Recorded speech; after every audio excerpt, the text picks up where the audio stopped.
Hello and welcome, this is Rooflemonger, and we got a fun video here today because today we're doing a top 10 list. Everyone loves top 10 lists, right? So I'm going to be doing a top 10 list, and my opinion, the best special moves in the game. So once again, this is my opinion only. You are more than free to agree or disagree, and if you choose to disagree or agree, please post below in the comments. But without any further ado, let's get to it here, starting at number 10. So our first move here, number 10 itself, is Tien's Volleyball Fist.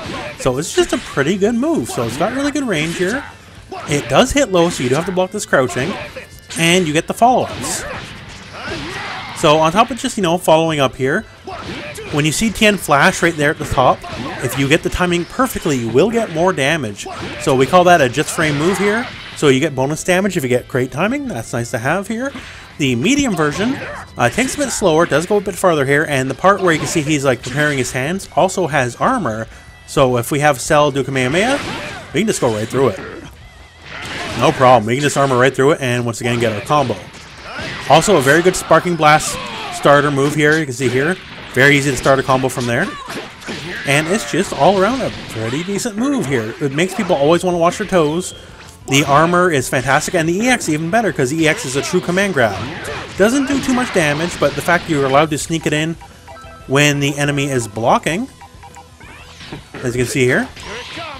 Most time, if you want a Dragon Rush, if you have to stop, it comes, pretty obvious when you're stopping the Dragon Rush, versus you can cancel any block normal into the EX volleyball grab right into command throw, and it's a lot sneakier than traditional Dragon Rush. And on top of that, you can also choose what direction you want to be. So if you're in a poor direction, or if you want to change your direction in any way. So, basic volleyball fist here. There we go, same side. Now, same deal here. I'm just going to start with the light volleyball fist.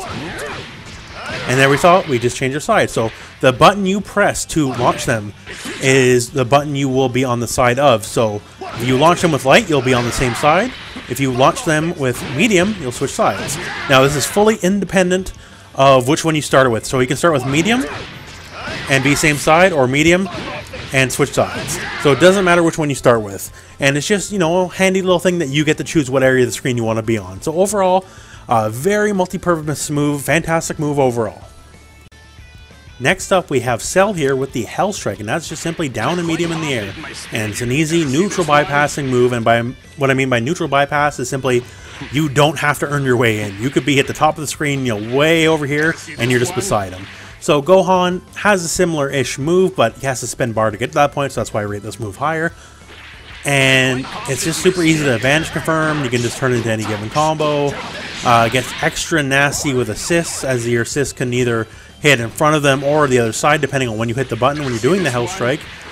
And not much more to say about that. It's just the fact that you can easily, yeah, you have to be jumping, but it's not much of a requirement. You can very easily just be on top of the enemy anytime you want. And yeah, if you're anticipating easily down heavy, that's not arguable, you can totally do that. But when you're jumping on top of the screen and doing Kamehamehas and you're calling assists and you're shooting bombs and all that stuff, usually that's not something they'll anticipate as much. Now, if someone's really looking for it, don't do it. But still, just the fact that you can be anywhere on the opponent at any time you're choosing makes this a pretty invaluable move for Cell. For number 8, we have Piccolo's Homing Energy Blast. So, as the name entails, his homing move, as you can see here, it'll kind of try to do its best to follow the enemy. And he has two versions. So you can either tap it and you get the small ball, or you can hold it and get a much larger orb here. And you see here, it's quite a bit slower, and that is not necessarily a bad thing at all, because it definitely helps you, you're able to walk behind it here while it's faster, and if it's a bit slower, it's much easier to stay behind it and use it as a shield. Now, you may be wondering, yeah, can you not just homing dash through it? And the answer is, yeah, absolutely you can. But, all things being equal, maybe that's exactly what you're trying to fish out, right? So we can do an energy blast here, it's homing in. Oh, cool. We just, made you want to homing dash it. And I get to down heavy you while you're homing dashing me from full screen, giving me the most amount of time to deal with it. And on top of that, just some basic stuff like, I can just toss it on your wake up here. And, for the most part, what are you going to do about it? You got to deal with that in your face. Yeah, you can wake up and deflect, sure, and that's always an option. But for the most part, I get to jump in, and it doesn't matter if you up tech or whatever tech you do. This guy's still coming after you on your wake up. making it, you know, a fantastic Okazeme tool. And generally, it's just a really good harasser, because the obvious answer to deal with it is, you know, a homing dash. However, you know, that has the threat of being down heavied. Now, if you're up with someone who has like a traditional beam, they don't have to respect it that much, because they can just Kamehameha you in the face and they're going to blow us away for free, and they don't have to do any sort of dangerous homing dash approach. But for the characters who can't so easily do that, this is a pretty good and a pretty impressive move. Coming in at number 7, we have Trunks' Changed the Future attack. So let's go back in special. So it's just a really good attack. What else can I say? Like, just look at that hitbox. You know, when all else fails, you don't have an option. You can't think of something, you know, when you're not directly in the enemy's face. You can pretty safely toss out one of these guys here and feel pretty correct in that you made the right choice. You know, the damage is not devastating here. It's not the easiest to confirm sometimes, because it's not as obvious when it hits. But, you know, it's not, you know, punchable blocked by any appreciable margin. And it's just, for the most part, you know, very safe. And you can just toss it out over and over and over. And on top of that, you know, this is not as big of a deal, but it does have some minor projectile armor. So you can kind of, you know, dodge through a little bit of projectiles. And that's me holding the button, by the way. If you hold it, you will cancel the move and not do the explosion. But the fact that you have, you know, some safety of just a random, you know, energy blast, you know, going through it, that adds a little bit of extra value to it. But yeah, just what a big hitbox. That's the biggest thing. You can just toss it out, toss it out, toss it out. And as a fun little aside here, if we have the enemy set the guard, you really want to confuse them, you kind of just toss it out here, and you just do a quick little dash in their face, and, you know, nothing else. So it's a great way to trick people in the dragon rushes, or, you know, otherwise you can try to do crossovers, or just, you know, whatever the mind will apply. This is a great way to stop your pressure without just, you know, very obviously not hitting a button signifying that your pressure's over. So it's one way that Trunks has to kind of visually confuse the enemy, on top of, you know, all, you know, the jump stuff he has. But yeah, this fantastic hitbox. It's almost never a wrong choice just to toss one out randomly, because it's not like you're gonna it's an air dash over anything, because it has such a massive hitbox. The damage not being amazing is kind of incidental. It's just a great way to, like, you know, you don't know what to do at the moment. It's just, at that point, a great filler move. So our next up on this list is Goku Black's Instant Transmission. So there is a little difference here between each press here. The light version always brings you directly in front of the enemy. The medium version, no matter where you are, this is all independent of where you are on screen. The medium version always brings them slightly away from the enemy. And for most characters, the main point of this is it's just outside of the range of their down heavy, because he's pretty good at tricking people in the down heavying. And the EX version always brings them directly behind the enemy. And the true threat here is, on top of, you know, you being airborne in front of them, is, you know, you can air dash too, by the way, forward or backwards, and you can use this savage, absolutely savage jump heavy attack with such an amazing hitbox it has to, you know, start pressure or combo if you manage to actually get the hit, and just go from there. And on top of that here, it really, like, say you want to use it here as some manner of, you know, wake up pressure to, you know, really condition foe. And one thing, and I fell for this many times myself, you just go for that instant transmission, land in front of them, and you just go for the Dragon Rush. They're conditioned to block now, they're just going to try to block, or, you know, try to parry the hit, and instead you just Dragon Rush them, you know, and that's usually going to work once it's conditioned. I fell for it more than a few times myself. So it's basically got a lot of the upsides of Cell's, you know, neutral bypassing move, but it's even better yet, in my opinion, because, you know, you can also do it off block strings. So say we have the enemy guarding here, we go da-da-da-da-da, and we just go for it here, and when they're not conditioned, you might get that sneak in. When they are conditioned, you can just teleport away, they whiff their down heavy, and you get to laugh it all the way to the bank on your punish. So all in all, just a great move. Coming in at number 5, we have Frieza's Death Slash. So I just refer to this move normally as the pillar, because to me that's what it is. Just look at that. All of that's a hitbox, by the way. This move is such a great zoning tool in a game that, you know, zoning tools honestly are not a very big deal. You know, what with all the mobility, the homing dashes, the way just to be in the air, you know, all sorts of time, and not too many moves cover the air. You have this move, it just says, no, this part of the screen you cannot pass. So that's the one thing about this move is, you know, you do have to aim it. So this is the light version, and the medium version hits further along in the stage. So if you're doing the medium version, you can very well miss an opponent when, you know, they are too close, and much the same here. The light version can just, you know, not interact with the opponent. But the move is not really avoidable by being in the air. That's the big thing here. You basically have to super jump and double jump to be above it, and at that point, you know, you can't be forward dashing, so it's not getting past it anyway. You obviously can't homing dash through it because you're getting smacked. So it just offers an amount of screen control that's incredibly rare in this game. No other move really offers the aerial amount of control on top of, you know, the ground control this move has. And the X just says, no, I own the whole screen for the cost of 1 bar, because this is basically everywhere except for directly in front of Frieza. That's the only place this misses. Other than that, the whole screen, like, it's the old floor is lava analogy. Well, everything is lava when you burn a bar here. You know, maybe the damage return's not fantastic for 1 bar, but if you just want to be sure that you get a hit in when the enemy's being very jumpy and very annoying and all that, burning 1 bar on this is a pretty decent way of saying, I'm probably going to hit you if you're being very flighty and dodgy. So, just once again, this move offers an amount of screen control that's just super rare in this game. And there's not many moves like it, and the fact it's such a massive hitbox that like hits above the screen, like you have to raise the camera a little bit to see where it would end if you use like a hitbox viewer. It's such a wide hitbox too, and there is the possibility of missing it. It's the only reason it's not rated higher, because if this was like the default move, then, you know, end of story. That'd be the best move in the game. But as it stands, it's still an incredibly good move, so that's why I have it ranked at number 5. So our next one up here, this is number 4 on our list, and honestly this is one you might not expect, but I stand by this one. It's Krillin's Rock. The Rock's really good. Now, you might be saying, you know, well, look at the damage it does here. Let's just show the damage. How much damage does it do? Not much. You can tell that's not even a jab's worth, right? But the real thing is not so much the Rock, it's what the Rock represents. So what I mean by that is this. So say you do, you know, whatever, give them combo, you knock your enemy down, you toss the Rock. You now own their wake up. Because guess what?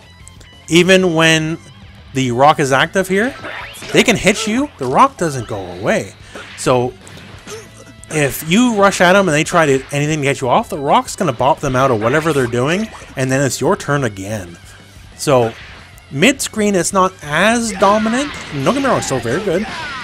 But you kind of have to choose which wake up they're going to do here. So if they do the back roll, then you have to do the medium version. If they do the, you know, stand in place wake up, then you're going to have to do the light version. So you're going to have to decide which one they're going to do.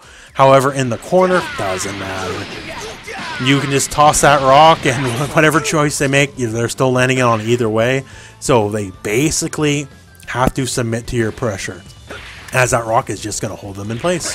So once again, it's not the damage, it's the fact that you're limiting their options. So it's not the Rock, it is the threat of the Rock, or what the Rock represents.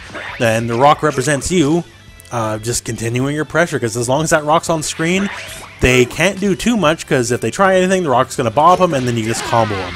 So the Rock is really fantastic. Now here at number 3, since we just talked about Krillin's Rock, and it's not so much about the Rock, it's what the Rock represents, then I have to put 16 above them and high up on this because of the light command grab.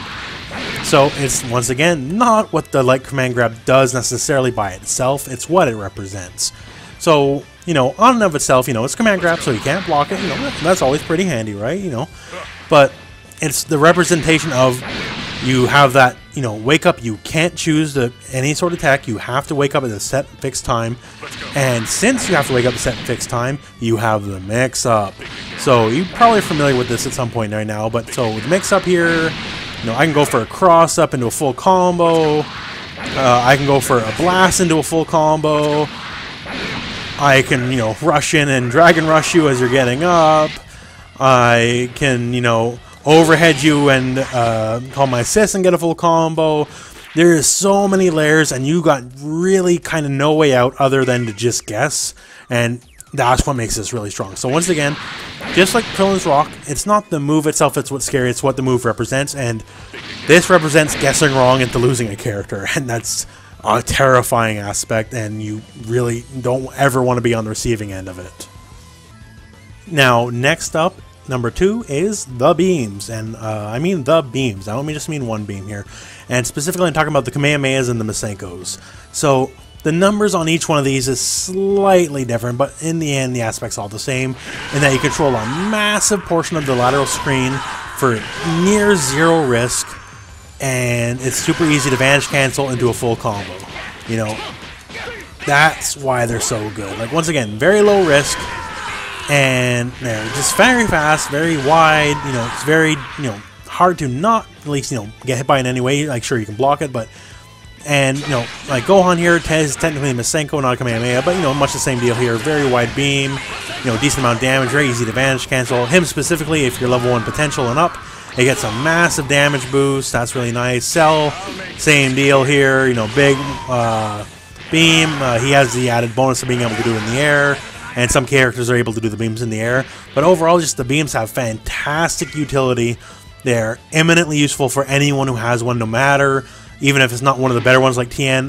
In a raw situation, it's not necessarily one of the better beams, but it's definitely better than not having a beam. Everyone is blessed for having a beam in this game, because they are just overall amazing in utility. The damage conversion, any raw beam, random beam, once again, easy vanish combo. You know, it's going to scale at the end of the vanish, but whatever, still usually at least 20%. And 20% for 1 bar for a random hit from full screen is always worth it. So the beams, since they have such high utility, such easy damage conversion, you know, such massive hitboxes, I got to put them at number 2. So for number 1, you might be asking, why is Ginyu here of all characters? And I'm here to tell you it's because of the Jace Birder Purple Comet Attack. This is the best special move in the game, bar none, end of story. So, now, if you're not already aware, it does have one massive drawback in that you can't do it whenever you want. So if I want to get back to it again, I have to summon Galdo, I have to summon Raccoon, and I have to summon Birder before I can get back to it again. But yeah, this move is simply put the best move in the game. Nothing can stop that move from happening. You can hit Ginyu all you want. You can even hit Jason Birder all you want. It is not going to stop the move. So, here, quick example here. Like, there's nothing I can do to stop these guys from doing their hit. So, they're going to travel across the length of the screen, do decent damage. Not amazing damage, but decent damage. And more importantly, there's nothing you can do to stop them. Once that summon happens, that's it. You can get, you know, super moved. It doesn't matter. In fact, I'll show you one quick example right now. So in this example here, we're going to use Gohan, and he's going to hit us with his level 3. So when you know it, here he is, here comes level 3. And it still hits him through it at the end. So yeah, we took the damage, but that's just to really home in the point. Nothing stops this move from happening. Even if you're in the middle of your level 3 attack, it'll still hit you out. So this is kind of the ultimate evolution of what we talked about in Krillin's Rock here. Because once it's on the screen, you own the screen. Because no matter what they do, it's going to hit such a wide angle, a number of hits here, super easy to, when it connects, to convert off of it. So, here we go. We got, and once again, this is the weakness because we got to go through 3 people to get to it. But once it happens here, you can see it hit. Oh, it hit great. Fantastic. And I get a full combo from it, too. So, you know, it's not an optimized combo by any stretch, but you get the idea. But, yeah, so if this move was on demand, you could do it whenever you want. Ginyu would probably be the best character in the game.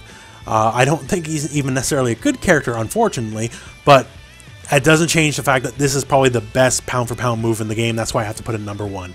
Because it just, screen control, damage potential, because you can convert off of it.